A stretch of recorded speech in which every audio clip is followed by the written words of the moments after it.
Alô. Bom dia a todos e a todas.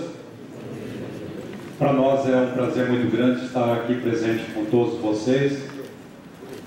E na oportunidade íntima, gostaria de agradecer a coordenação do evento por essa oportunidade e também agradecer em nome da Emater a homenagem hoje prestada ao nosso presidente. Nós, tema que nos solicitaram foi Panorama da Cafeicultura. Panorama da Cafeicultura é um tema bastante amplo e a gente gostaria, nesse tema bastante amplo, de abordar com vocês uma abordagem no mundo, uma abordagem no Brasil, uma abordagem em Minas Gerais e algumas estratégias possíveis ao alcance do cafeicultor, do produtor. Agora, eu já diria para vocês de início que a cafeicultura vai muito bem.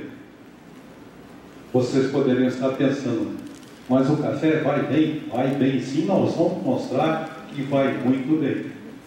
O que nós desejamos trazer aqui, dentro desses itens, não são problemas, mas sim oportunidades que se apresentam que o produtor poderá utilizá-las.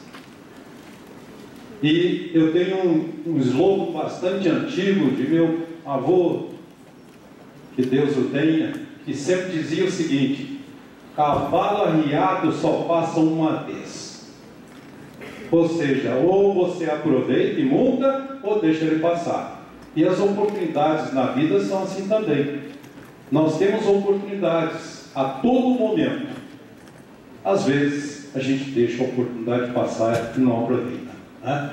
Bom, iniciando então a abordagem em termos de mundo, a gente poderia dizer para vocês que no crescimento normal da cafeicultura, né, numa abordagem de praticamente de 12 anos, a cafeicultura mundial está saindo de 117 milhões de sacas e chegando a 151 milhões de sacas atualmente.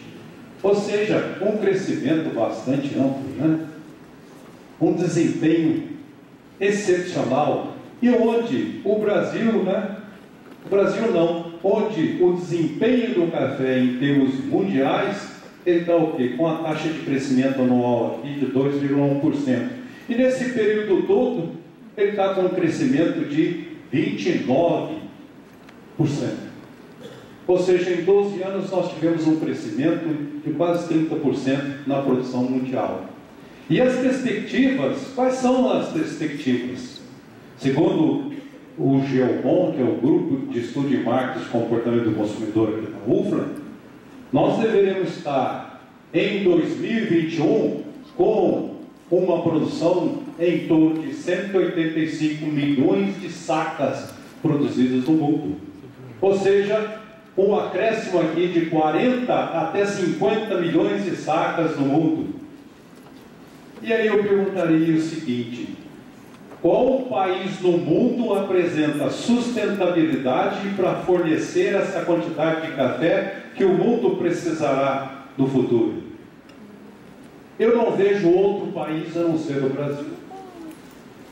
O termo, o que significa esse termo aqui, sustentabilidade? O termo sustentabilidade hoje é entendido como o produtor que utiliza boas práticas de produção, ganha dinheiro com o café, gera renda e trabalha com o café e obedece à legislação trabalhista e à legislação ambiental. Isto é o que nós chamamos de sustentabilidade. E, portanto, eu não vejo país nenhum no mundo, seja o Vietnã, seja a Colômbia, seja qualquer outro país, capaz de colocar no mercado 50 milhões de sacas para abastecer o mundo. E isso vai acontecer, pelas tendências que se apresentam em termos de mercado. E a gente vai mostrar para vocês, né? O mercado está em plena expansão, como a gente mostra. De 117 hoje é 151. Nós temos aqui máquinas de café expresso, cafeterias, máquinas em locais públicos, né? máquinas que apresentam o quê? Beleza, plasticidade, fáceis de operar, e estão invadindo o mercado mundial. Já é uma realidade na Europa há 10 anos, e hoje no Brasil é uma realidade esse tipo de máquina aqui. Ó. A Nespresso, a Doce Gusto, o Café Expresso, hoje a dose única. As cafeterias que estão invadindo também, principalmente os grandes centros. Aqui em Lavras mesmo, subindo o Gamo ali, vocês já vão ver uma cafeteria. Hoje a gente tem o prazer de sentar e tomar um café com qualidade. E essas cafeterias, ao mesmo tempo, elas exigem um profissional gabaritado, que é o barista, que cada vez mais está sendo demandado. Ao mesmo tempo, o solúvel, né, que está tomando conta do mundo, num crescimento bastante amplo. Então isso aqui é uma realidade hoje, é uma realidade. Hoje nós pagamos por uma máquina dessa aqui, para ter em casa, R$450, e no futuro ela vai custar menos e menos e menos. Mas a tendência mundial é isso aqui, ou seja, consumo aumentando cada vez mais. E se nós temos a oportunidade de participar de uma produção com potencial bastante amplo para satisfazer o mundo, uma coisa que eu acho que nós precisamos e urgentemente é fazer o nosso dever de casa, gente. E o nosso dever de casa é o quê? É mostrar ao mundo que nós temos café de qualidade, porque nós temos café de qualidade. Mas nós não mostramos ao mundo. Rádio, televisão e etc. A mídia, de modo geral, nos enche os olhos de propagandas de outras marcas, mas quando que nós vemos uma propaganda mostrando, vamos tomar um café? Esse café é gostoso, esse café é de Minas Gerais, esse café é do Brasil. Nós não vemos isso. Nós somos o segundo consumidor de café no mundo, e com pouca coisa, trabalhando pouca coisa, nós ultrapassamos os Estados Unidos, que é a diferença de 2 a 3 milhões de sacas apenas. Então, mostrar ao mundo o que nós estamos produzindo é fundamental. E o mundo não conhece o que Minas Gerais produz. O mundo não conhece, não. O mundo conhece o que o Brasil produz, que é commodities, né? O antigo Porto de Santos e o que exportava por Santos. Evidentemente, nós temos um trabalho de 15 anos para cá, mostrando a qualidade dos cafés de Minas e do Brasil, mas isso demora. Até a gente chegar na posição que outros países estão, ainda vai demorar mais. Mas nós precisamos fazer o que nós chamamos o nosso dever de casa e mostrar ao mundo o que nós estamos produzindo. Porque só assim nós temos condições de tornar mais competitivo com nossos concorrentes externos, né?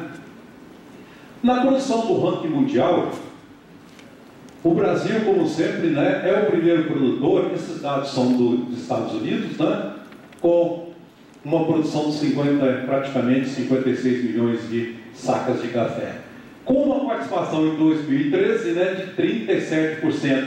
Em seguida veio o Vietnã com 16%, produzindo 25 milhões de sacas.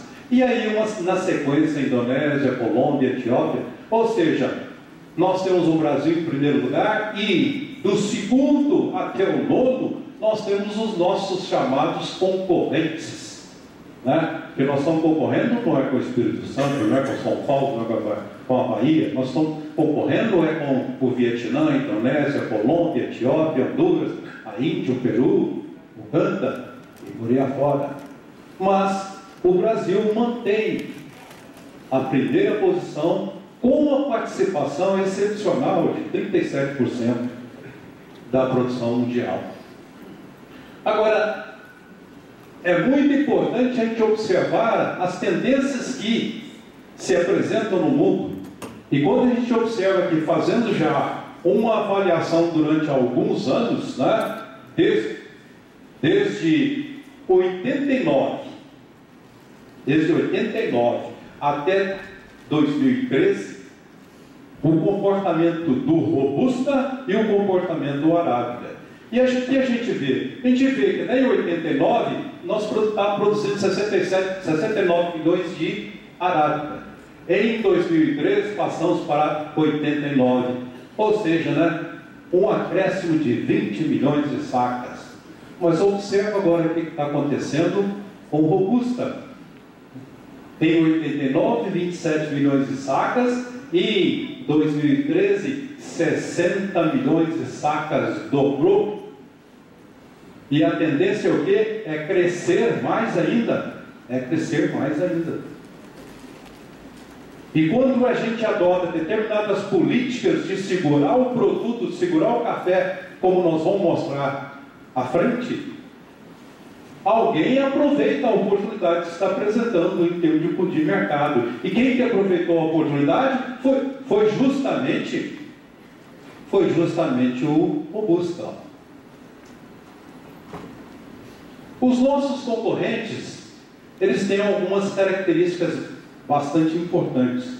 Nós estamos listando algumas apenas das mais importantes, que são, entre elas, né, primeiro, são países pobres, possuem lavouras pequenas, 1 hectare, 2, 3, possuem baixo consumo interno, ou seja, muito diferente de nós, né, que tem um consumo interno bastante elevado, e possuem governos estáveis com problemas. Mas possuem, né, vantagens competitivas muito importantes, qual seja mão de obra barata, proximidade do mercado europeu, então facilidade de colocar no mercado europeu, né, e qualidade superior. Essas três vantagens competitivas aqui são vantagens mesmas. E para competir com isso aí, nós precisamos nos desdobrar, porque realmente isso aqui faz a diferença. Como está o desempenho desses nossos concorrentes? Se a gente analisar aqui, pegar o Brasil, né? Vamos pegar só os totais aqui, que aqui nós temos até 2000, 2000 até 2005, até 2005 até os dias de hoje. O que nos interessa está aqui, ó. O Brasil tem crescido, né, a uma taxa de praticamente 3% ao ano, seguido pela Etiópia, Honduras 4%, Peru 6, quase 7%, Indonésia 6,2%, ou seja, nossos concorrentes estão com taxa de crescimento maiores do que a nossa, embora as áreas produzidas por eles são bem inferiores à nossa, mas estão crescendo. Em relação à arábica, as maiores quedas que têm se observado foi da Colômbia, da Costa Rica e do Equador, na faixa aí de 2,5%, 5% no Equador. Vocês lembram perfeitamente, né, quem trabalha com café, os problemas que a Colômbia viveu na safra passada retrasada, onde o excesso de chuva não permitia, inclusive, que o produtor fosse à lavoura, que não tivesse acesso para poder retirar o produto da colheita, que não tiveram condições, inclusive, de efetuar a colheita. E quem que aproveitou essa condição foi justamente o Brasil. A Colômbia não tinha produto para colocar no mercado europeu. E o Brasil aproveitou a oportunidade e colocou o seu CD no mercado europeu, se fazendo conhecido. Foi uma oportunidade excelente, né? Esses três apresentam as maiores quebras, né? Em relação ao Robusta, o crescimento também é significativo, né? O nosso maior concorrente aqui é o Vietnã, com 12% de crescimento, seguido o Brasil com 7%, a Índia com 3%, Malásia com 21%, Togo com 4%, Laos com 8%, ou seja, existe um crescimento, uma tendência de crescimento e a gente tem que acompanhar. Mas, evidentemente, nenhum desses países tem condições de colocar no mercado, mesmo em 10, 15 anos, 50 milhões de sacas. Não há condições, pela própria infraestrutura deles, por serem países pobres, por terem lavouras pequenas, não no estilo que o Brasil possui. Em termos do Robusta também, nós temos o os países com maiores quebras, né? Que é a Costa do Marfim e a Filipinas. Em relação à exportação, o Brasil ocupa também uma posição de destaque, né? Em 2003 nós exportamos praticamente 33 milhões de sacas, né? Com uma participação de 28% do mercado mundial. Mas o nosso concorrente em seguida, né, está com uma participação também ativa de 22 milhões de sacas, participando do mercado em 19,4%. E na sequência vem os demais concorrentes nossos, né? Fortes, Indonésia, Colômbia, Honduras, participando praticamente aqui com 20, 28, 30, quase 35%. Mas o Brasil tem uma participação e essa participação deve ser mantida. À medida que o Brasil encolhe, os concorrentes assumem a participação nossa no mercado mundial. Em relação à importação, a União Europeia é praticamente, né, o berço da importação de café no mundo, seguido pelos Estados Unidos, Japão, Rússia, Canadá, Filipinas, Argélia. Mas o mais interessante é que nota-se, né, quando se considera países aqui, os Estados Unidos, ele é o primeiro em termos de importação, e dentro da União Europeia, a Alemanha.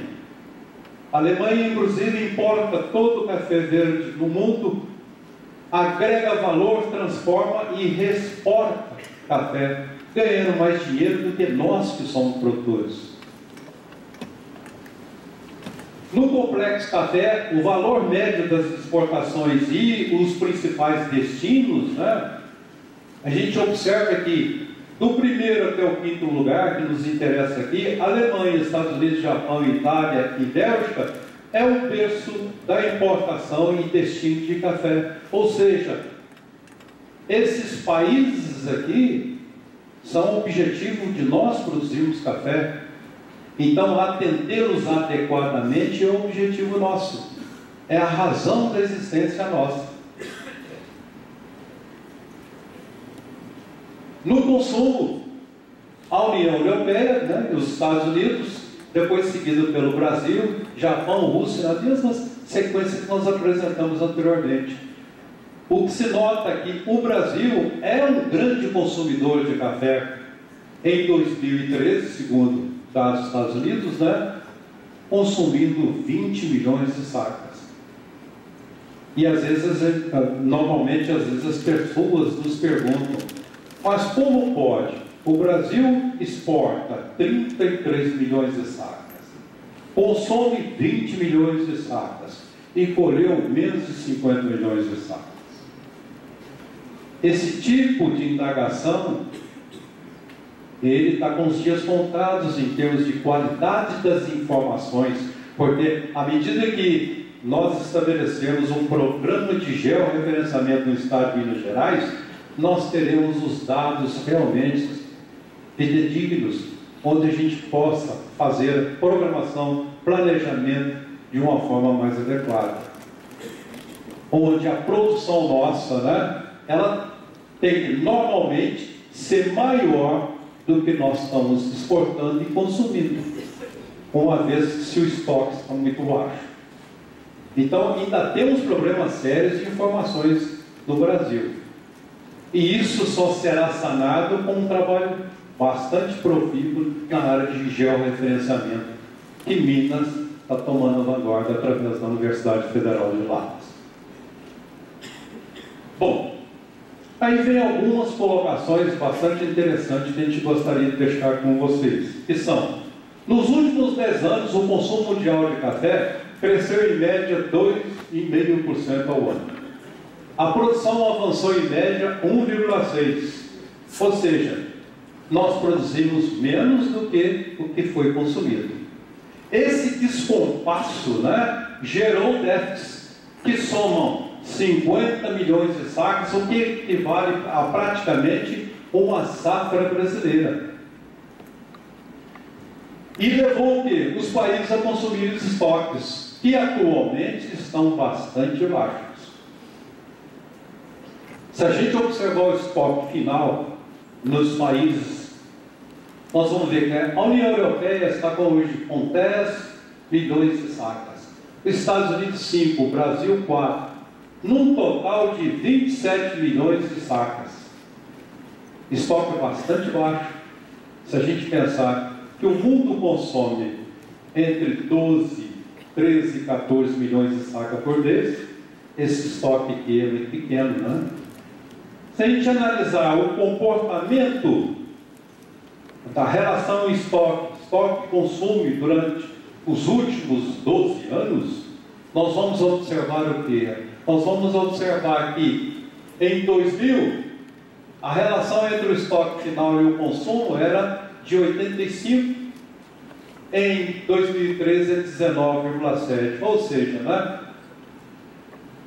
O que significa isso?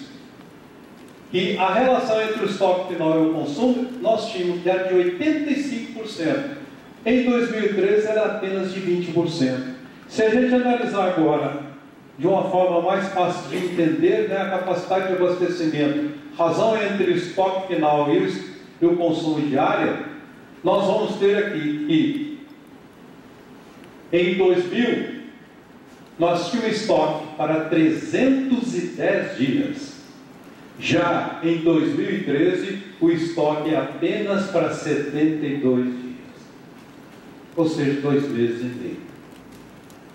E aí as pessoas às vezes perguntam, escuta, os fundamentos do café estão fortes, ou seja, a oferta é baixa ou é alta?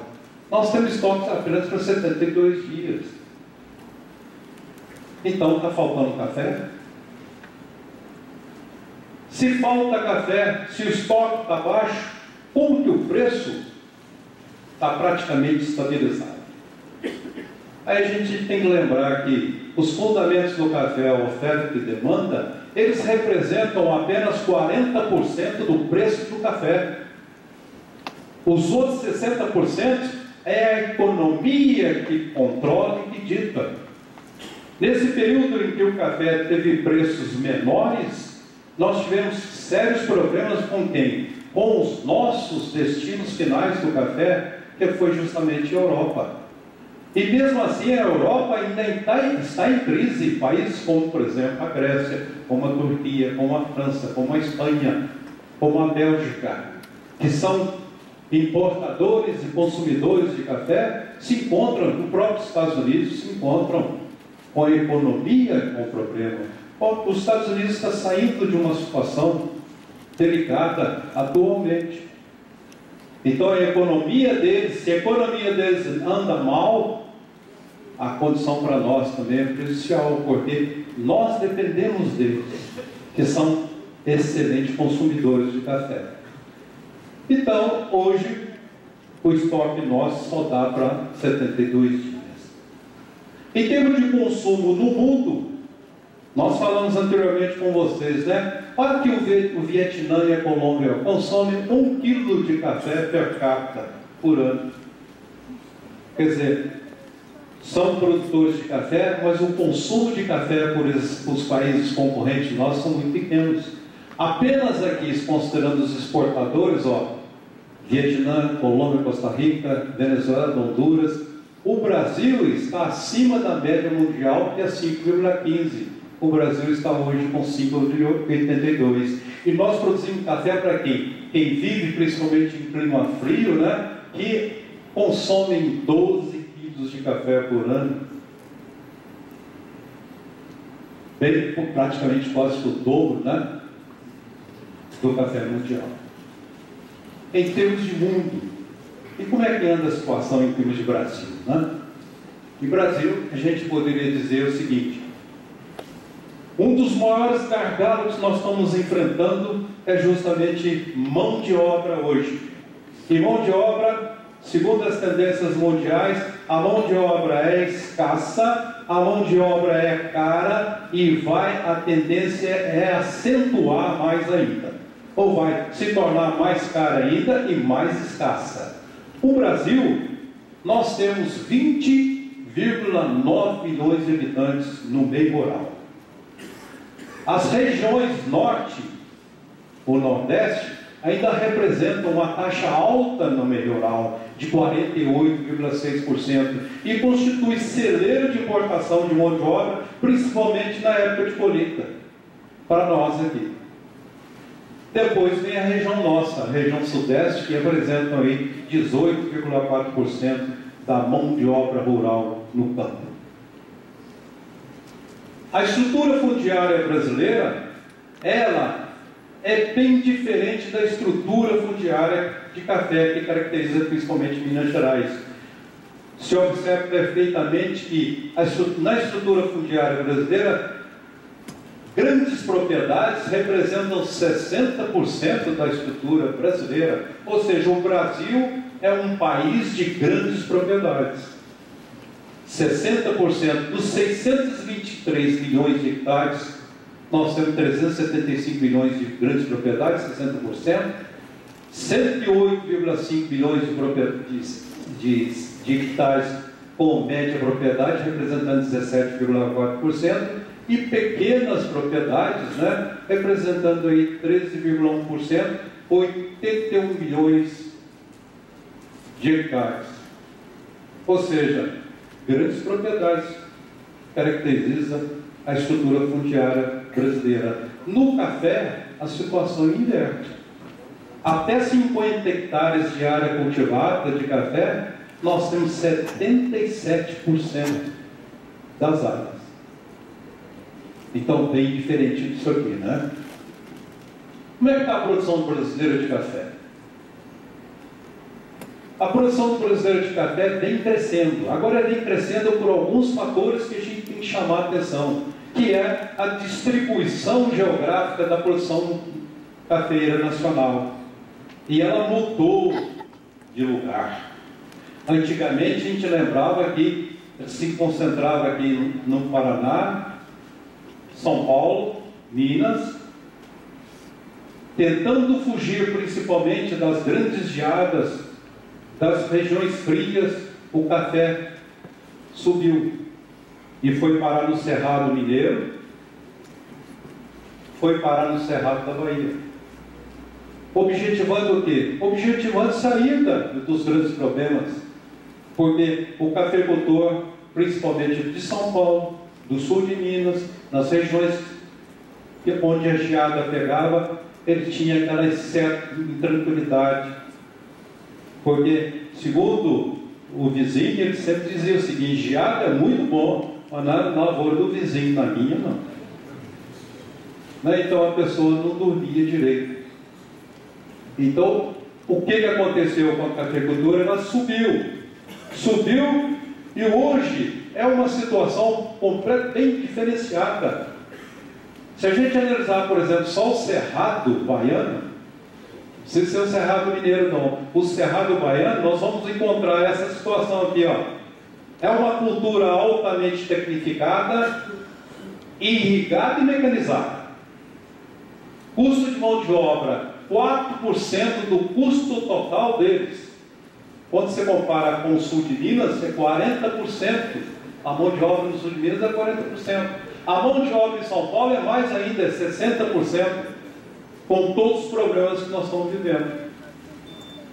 Ou seja, o nível de produtividade, enquanto a média mineira é de 25 sacas, a média no Cerrado Baiano é de 40 sacas por hectare. Ou seja, são muito mais competitivos do que nós. E nós temos que verificar as experiências boas para poder a gente persegui-las, né?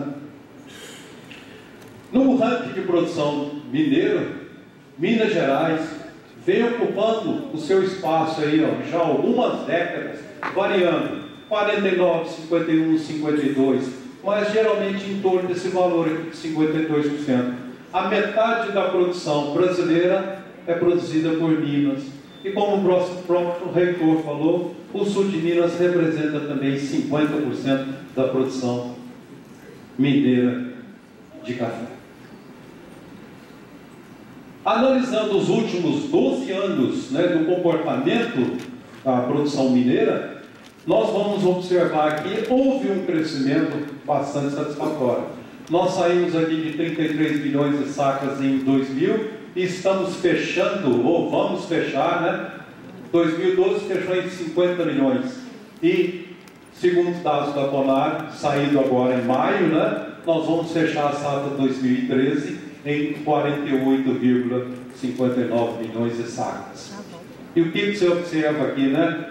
Você observa que esse zigue-zague aqui, que nós chamamos de bienalidade, cada vez mais ele está se estreitando. E a diferença entre as safras estão diminuindo, né? Estão diminuindo. A nossa produtividade também, que nós vamos ver mais à frente, é excelente hoje. E tudo isso aqui em função de quê, gente? Em função de uma área que está praticamente estabilizada, né? Uma área praticamente estabilizada. Isso mostra o que? Mostra o trabalho da pesquisa, o trabalho do ensino, o trabalho de vocês, produtores, o trabalho da extensão, o trabalho da indústria, o trabalho da rede de insumos, ou seja, todos os parceiros que militam na cafeicultura como um todo. É responsável por esse crescimento. Agora, a bienalidade, essa diferença entre as safras, ela está sendo corrigida por esses fatores que nós estamos apresentando. Os produtores passaram a usar tratos culturais adequadamente, no momento certo, a hora que precisa. Sistemas de irrigação estão sendo utilizados. Hoje a irrigação, com os problemas de estiagem que nós estamos vivendo, a irrigação passa a ser um seguro de produção de safra dentro da atividade cafeeira. A irrigação passa a ser uma irrigação suplementar que permite ao cafeicultor não perder uma safra. Antigamente tinha-se a impressão que o sul de Minas não precisaria de irrigação. Hoje está se mostrando que precisa, né? E quem tem essa oportunidade de utilizar, tem água na propriedade, ele tem um seguro para garantir a sua safra, né?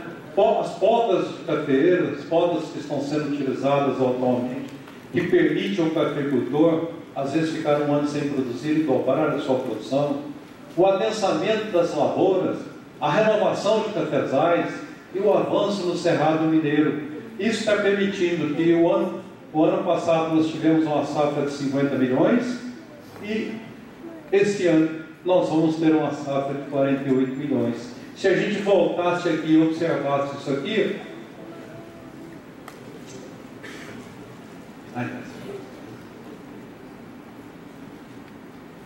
voltasse aqui e observasse aqui em 2002, olha a diferença entre uma safra e a próxima, de 48 milhões para 28 milhões. Uma diferença muito grande. E nós não tivemos tantos problemas assim não. Quando compara, né, com o final aqui, apenas aqui 1 milhão e pouco de diferença. Então isso é o resultado que nós chamamos da bienalidade. Investimento versus redução de área. Nos últimos 12 anos, o Brasil respondeu por 60% do crescimento da produção mundial de café, sem expansão relevante da área. A produtividade subiu de 13 sacas para 23 sacas por hectare. Esse movimento continuará nos próximos 10 anos, no mínimo. O café é a cultura que liderará o maior ganho de produtividade entre as lavouras. A produção deverá saltar de 50 para 70 milhões de sacas, alta de 42%, e a área plantada deverá ser reduzida de 2 milhões para 1,4 milhões de hectares, recuo de 30%. Essa é uma projeção, projeção ela pode ser para mais, pode ser para menos, e pode não ocorrer. Essa é uma projeção do mapa e da Conab. Com isso, pelas tendências que se apresentam no mundo, o que isso aí quer dizer para nós? Quer dizer que, se em 10, 15 anos, nós dobramos a produtividade de café, nós vamos continuar dobrando essa produtividade. Se aqueles 50 milhões de sacas que nós vamos ter que acrescentar até 2020 ao mundo, isso implicará em aumento de produtividade, aumento de rendimento e redução de área. E na redução de área, o estudo feito pela Conab e por MAPA, ele mostra que talvez o mais prejudicado entre os produtores é aquele que está na faixa média. O pequeno produtor hoje e o grande produtor se encontram numa posição mais tranquila do que o médio produtor. Porque o médio produtor, se por acaso ele tem uma área onde ele usa o trator adequadamente naquela área e ele queira crescer, para ele comprar mais um trator, ele tem que dobrar a área. E dobrar a área ele não tem condições. E por ele acrescentar apenas mais 20%, 30% na área e ter que adquirir uma máquina e ela ficar ociosa na propriedade, ele não terá condições de competir no futuro, porque o custo de produção dele ficará oneroso. Então essas projeções feitas pelo MAPA aqui, ó, elas são bastante interessantes e poderão ou não ocorrer, né? Em termos de consumo de café, segundo a projeção da BIC, nós estamos fechando o ano aqui de 2012, 2013 com 21 milhões de sacas de café. Isso é um trabalho espetacular de consumo em nosso país. E nós estamos saindo aqui em 1990 de 8,2 e chegando a 21 milhões de sacas. E aquilo que eu falei anteriormente, com pouca coisa, mostrando o nosso café, trabalhando o nosso café em termos de mídia, nós podemos acrescentar aqui 3, 4 milhões tranquilamente e ultrapassar os Estados Unidos, que é o maior consumidor de café no mundo. Em termos de consumo de café agora por regiões, nesse trabalho feito pelo IBGE junto com o Bradesco, a gente observa que a região sudeste é a região que mais toma café. O consumo médio familiar mensal de café na região sudeste é de 3 quilos. Acima da média do Brasil, que é 2,7 quilos. Onde toma menos café é na região norte. E as exportações brasileiras de café? Como é que anda o comportamento delas? A mesma situação, gente. Nós temos um comportamento excelente, né? Em 2000, praticamente o total de exportações saiu de 58 para 242 bilhões de dólares, né? Em relação ao agronegócio, o total do agronegócio, nós crescemos também, saindo de 23,8 para 66,5 bilhões de dólares. Quando a gente analisa já o agronegócio, as exportações do agronegócio brasileiro e mineiro, o agronegócio mineiro, ele representa o quê? Ele representa 10% mais ou menos do agronegócio brasileiro. Enquanto o agronegócio brasileiro saiu aqui de 23 e atingiu a 66, Minas saiu de 1,6 para 6,1, né, bilhões de dólares. Em relação ao complexo café, comparando Brasil e Minas Gerais, nós vamos observar, né, em bilhões de dólares, saindo de 1,4 para 6,5 no Brasil, 0,8 em Minas para 3,8. E aqui vocês observam um detalhe muito importante, ó. No ano passado, as receitas aqui de exportações em Minas foi de 5,8 bilhões de dólares do café. Nós estamos aqui em 2011, né? Em 2012 com 3,8. O que significa essa queda aqui no Brasil? De 8,7 para 6,5 e 5,8 para 3,8. Significa o seguinte, que o produtor, o cafeicultor brasileiro estava insatisfeito com os preços de café, que atingiram valores satisfatórios em 2011 e uma queda em 2012 e segurou o café. Quando se falava que o brasileiro não estava segurando o café,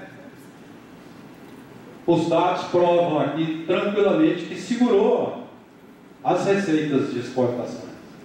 Mostram uma quebra tanto no Brasil como em Minas Gerais. E o nosso agronegócio mineiro? Como anda o nosso agronegócio mineiro? É importante a gente considerar o seguinte, ó. No Brasil nós temos 195 milhões de habitantes, 29,4 estão no meio rural. Em Minas Gerais nós temos 20 milhões de habitantes e 15,5% estão no meio rural. Nós saímos lá em 1950 com 70% no meio rural, estamos hoje com 15,5%. E cada ano que passa, esse valor está reduzindo. E não precisa ir muito longe não, gente. Se vocês analisarem as próprias propriedades de vocês, vocês vão verificar o seguinte: os filhos que antigamente ficavam na propriedade e assumiram as atividades dos pais, estão indo para fora, não estão ficando nas propriedades. Nós não estamos preparando hoje o jovem, o meninozinho, para poder ficar na propriedade e tomar conta. Não estamos fazendo.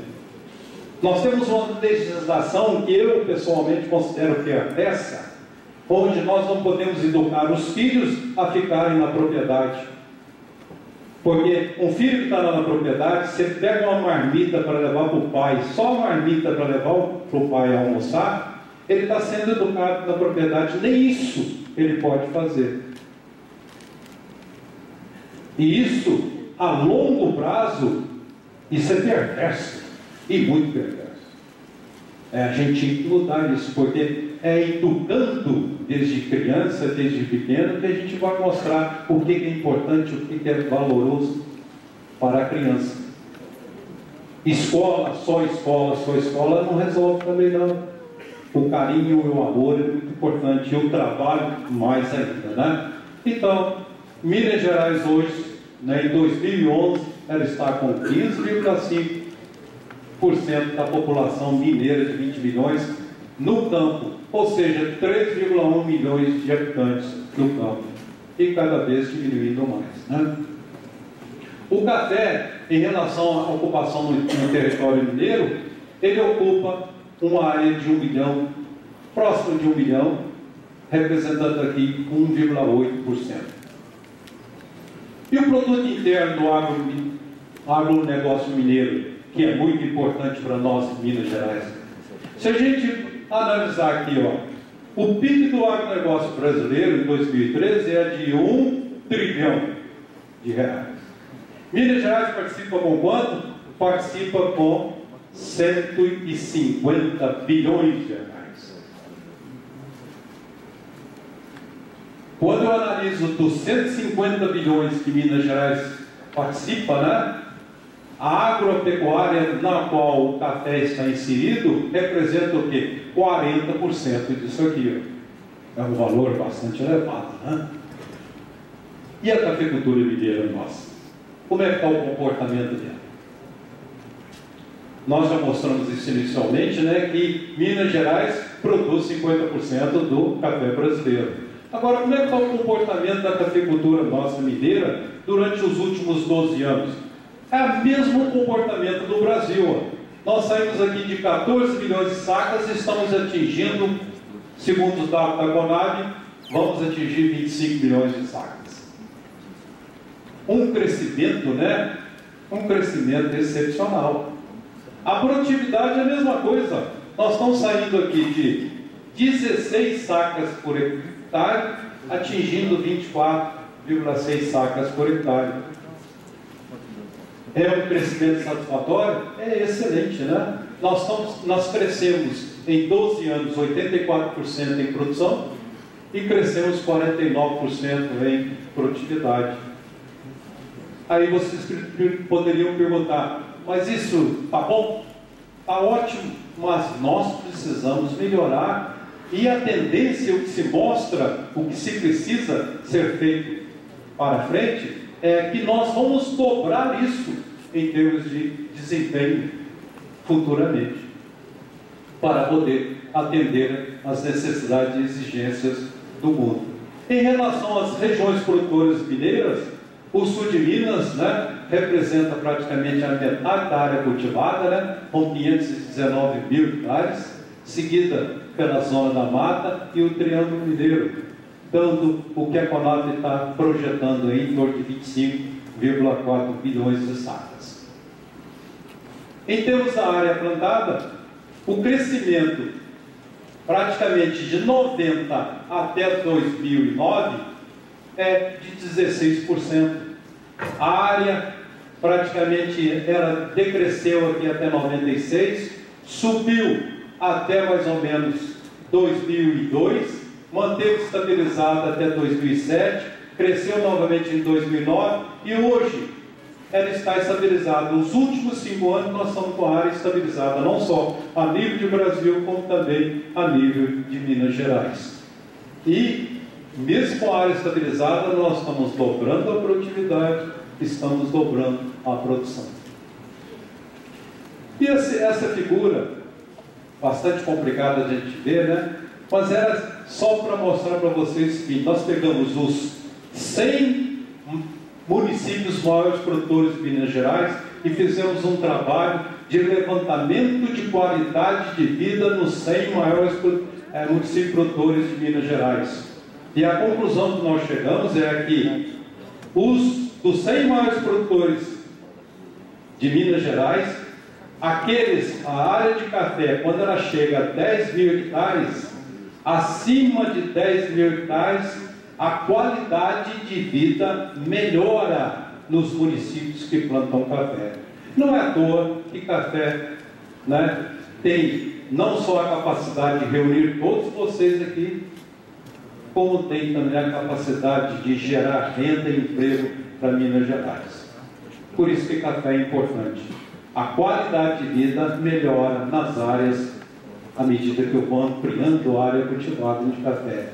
E essa qualidade de vida é medida por um índice que se chama IDH. Por isso que o café é muito importante. Em relação às exportações, o comportamento do café também em Minas Gerais é excepcional, né? Em 2012, analisando aqui os principais produtos mineiros, o café participou com 11,3%. Quando eu olho só o agronegócio mineiro, a participação do café é excepcional, ou seja, considerando aqui café, açúcar, carne, madeira, couro, milho, algodão, álcool e outros, o café é praticamente a máquina que puxa a agropecuária mineira, com, em 2012, 62%, né, na pauta de exportação. Por isso que ele é tão importante para nós, né?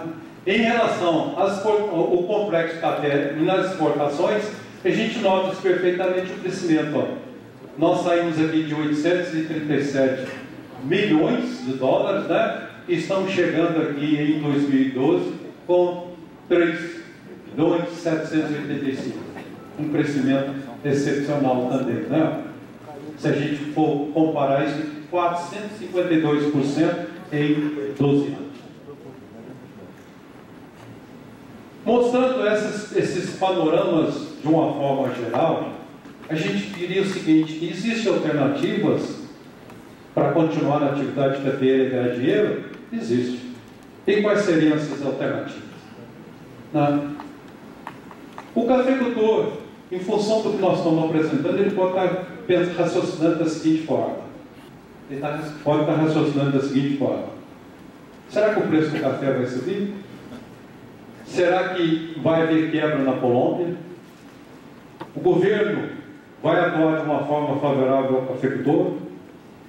A ferrugem que ameaça hoje os países da América Central, será que vai derrubar a produção desses países, favorecendo-os?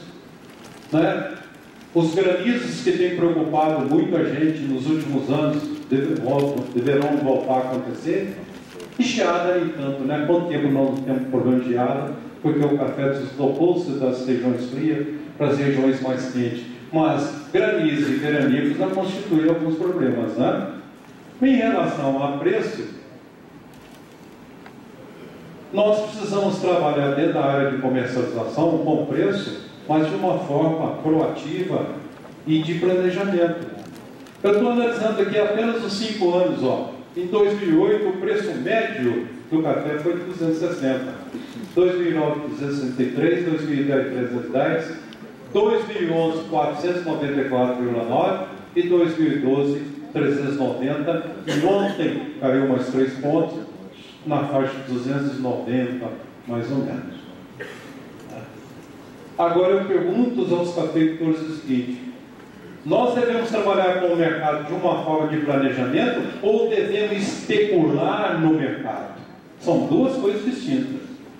O cafeicultor que, a partir da colheita, ele começou a acompanhar preço com os traders, lá nas cooperativas, com os corretores, acompanhando, levantando dia a dia as cotações, como que elas se encontram, e aproveitando os repiques das cotações e lançando no mercado a sua produção de uma forma programada, ele alcançou preço próximo disso aqui.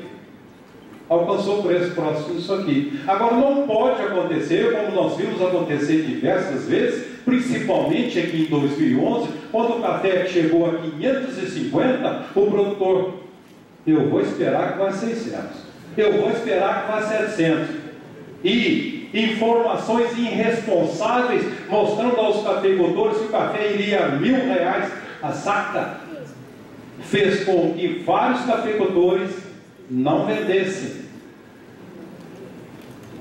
Se o cafeicultor se ele tinha lá 100 sacos para vender e durante os 6 meses ele colocou no mercado 15 sacos, aproveitando as cotações diárias, ele tinha tido um preço médio em cima disso aqui. Os cafeicultores mais antigos adotavam o sistema de comercialização dessa forma. Ele formava o preço médio do café dele e não especulava. Então, quando o produtor às vezes chora, fala assim: não vendi e agora baixou, está ruim que dói. Não está ruim não, gente. Não está ruim não. A cafeicultura brasileira, a cafeicultura mineira é altamente competitiva. Quem aguentou até hoje a situação, porque ele sabe o que tem que se fazer. Agora, o que não pode é a gente ficar especulando com o preço de café. Quem especula corre o risco. Quem corre o risco tem que aguentar as consequências depois. E a recomendação, a orientação que a gente sempre presta ao cafeicultor é: acompanhe o mercado. Dê um repique nas cotações, vende um pouquinho, faz o seu preço médio. Agora, é importante também lembrar o seguinte: para o agricultor, para o cafeicultor fazer o preço médio, é preciso que ele saiba quanto custa uma saca de café para ele. Se ele não souber, não tem jeito. E o cafeicultor do futuro precisa conhecer quanto custa a saca de café para ele. O preço de café de 280, 290 hoje pode ser ruim para mim, mas pode ser bom para ele aqui, depende do custo de produção dele. Então, a parte de preço era muito importante, porque eu tenho que fazer preço médio como um todo, E eu tenho que lembrar o seguinte: cotações, pisos dos preços será dado por consumo em expansão e estoque baixo. O consumo daqui para frente e estoques sempre baixos é que vai ordenar e estabelecer preço daqui para frente. Então, eu tenho que fazer o quê? Eu tenho que fazer o que nós vamos mostrar aqui, reduzir custos de produção, erradicar áreas velhas, cultivares já que não produzem, e renovar. Prestem bem atenção, gente, é renovar, não é expandir a área, não. Esses dias para trás o produtor chegou perto de mim, ele estava com 150 hectares de café. E ele queria ampliar a área. Eu simplesmente virei para ele e falei: qual é a produtividade do senhor? Ele falou: minha produtividade é 25 sacas por hectare. Eu falei com ele assim: quando o senhor passar a produtividade para 35 ou 40 sacas por hectare, pensa em expansão. Então vamos melhorar o que nós temos primeiro, vamos tornar mais produtivo o que nós temos, para depois pensar em expansão. Vamos pensar em renovação. Aquilo que não está dando o que precisa, né, nós vamos tirar. E o outro aspecto é o seguinte, gestão, gente. Nós precisamos fazer planejamento, fazer a gestão proativa, antes que aconteça. Nós não podemos ficar apagando fogo. Nós temos que pensar no que nós queremos, aonde chegar e programar. Que aí nós não vamos ter problema nenhum. Apenas para mostrar em termos de custo de produção, isso aqui é o custo de produção levantado esse mês, pela nossa assessoria da Emater. Eu estou levantando aqui 2 pontos só. Ponto de equilíbrio. Se eu considerar o preço aqui de R$300 as sacas, preço de R$300 a saca, o ponto de equilíbrio de sacas por hectare, eu tenho que produzir 35 sacas para mim ficar na atividade. Ou seja, né, o preço de equilíbrio seria o quê? 352 hoje. Computando tudo. Computando tudo. Agora, tem produtor, tem custo mais baixo que isso aqui, não tem? Tem, olha, evidentemente que tem. Dentro do que nós estamos considerando aqui, tem certos aspectos que o produtor tem uma eficiência maior, então ele tem um custo de produção menor. Quando eu analiso, por exemplo, nesse trabalho feito pelo Bradesco, na região de Guaxupé, olha o que acontece. Às vezes um produtor vira para a gente e fala assim, não, mas está ruim, já está ruim tem uns 10 anos. Vamos voltar 10 anos atrás então analisar? Olha para vocês verem aqui, ó, 2004, 2005, o produtor que estava cultivando café, ele estava numa situação muito boa. Com o custo, né, aqui ó, azulzinho aqui é o custo operacional, o verde é preço pago ao produtor, e o vermelho é a margem lucro, ou seja, considerando aqui o custo e o preço, o que sobrou para ele? 46% em 2004, 2005, em 2006 sobrou só 15%, melhorou novamente em 2007, foi caindo em 2010, realmente a coisa ficou feia. Aí sim, o produtor, ele ficou apertado. O que ele tinha de reserva, ele teve que gastar em 2010. Mas 2011, 2012, a situação que melhorou, do investido ele teve 69% de retorno e pôde investir na propriedade. Isso aqui, lá em Guaxupé, né? Agora, vamos ver o outro lado também, é o lado do Robusta, lá no Espírito Santo, ó. A situação do Robusta já foi diferente. Nós tivemos aqui, ó, 2004 até 2008, eles tiveram uma situação confortável, mas 2009, e assim como nós, 2010, a situação deles foi crítica também. Foi crítica. Melhorou em 2011 um pouquinho, mas aí em 2012 a situação também muito ruim. Ou seja, eles tiveram apenas 9% de retorno do que tinha para investir na propriedade. Ou seja, nós temos que programar e planejar, senão a coisa fica difícil, né? O que pode ser feito, então, de uma forma bem rápida para vocês, que algumas dessas informações aí, a segunda palestra vai cobrir lá para vocês, né? Nós temos que planejar o investimento, né? Fazer financiamentos poupados com taxas de juros menores, comprar apenas o essencial, não fazer novas dívidas, pagar as existentes, né? Usar os mecanismos de proteção, retenção de safra, venda parcelada, troca de produtos. As cooperativas hoje estão preparadas, gente, para receber vocês, para trocar ideias em termos de comercialização. Visitem, sentem, troquem ideias. Existem opções no mercado, né, que a gente pode utilizar como essas aí, que permite a vocês não perder dinheiro em comercialização. Política agrícola, retenção de compra pelo governo, preço mínimo, o que saiu não é satisfatório, mas já permite, né, uma sustentação melhor ao café, inclusive um desempenho melhor no mercado. A parte de incentivo à indústria nacional de torrefação, desoneração do setor, marketing dos bons cafés, aquilo que nós falamos anteriormente. Nós precisamos o quê? Mostrar o nosso café para os outros. O que deve ser feito? Manter os tratos culturais. Quando a gente fala manter tratos culturais e insumos, a tendência normal é o quê? É isso aqui, é cortar. Eu não posso cortar eu tenho que fazer o quê? Eu tenho que racionalizar. O que é racionalizar? Racionalizar, por exemplo, em fertilizante, não é simplesmente chegar lá e falar, não, eu vou botar metade. Não, é fazer uma análise solo melhor e identificar o que eu quero produzir naquele ano e colocar a quantidade mínima necessária que a planta exige. Quando eu corto, eu estou prejudicando a planta como um todo.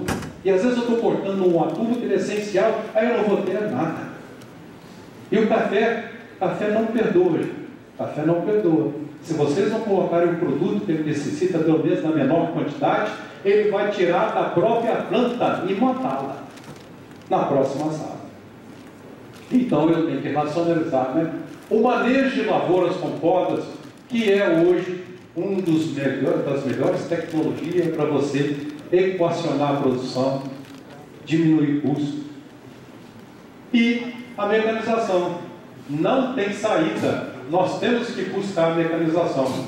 Lavouras pequenas, lavouras de montanha, a derriçadeira que faz o trabalho de 3 homens, hoje é a coqueluche em Minas Gerais. Estão se formando, inclusive, equipes de trabalho para a colheita de café. Já para as áreas, né, planas, sem problemas nenhum, como acontece no Cerrado, a mecanização entrou para ficar. O Cerrado, que é praticamente quase que eliminar totalmente, o que não é possível, a mão de obra nas lavouras do Cerrado. Então a mecanização é uma forma de você reduzir custo e tornar-se mais eficiente, né? E por fim, manter a qualidade, gente. Preto, verde e ardido tem que ser banido da cafeicultura mineira, que são os 3 piores defeitos do café. E nós não podemos ficar perdendo dinheiro por qualidade de café. E com isso, a gente quer dizer para vocês o seguinte: existe um programa de certificação de café no Estado, coordenado pelo governo do Estado, que permite a vocês agregar valor, a utilizar as boas práticas de café, a obedecer à legislação ambiental e trabalhista e ser competitivo na cafeicultura. Vocês poderiam dizer para mim assim, mas não vale a pena hoje em termos de preço, mas é o futuro, gente, nós temos que preparar para o futuro, né?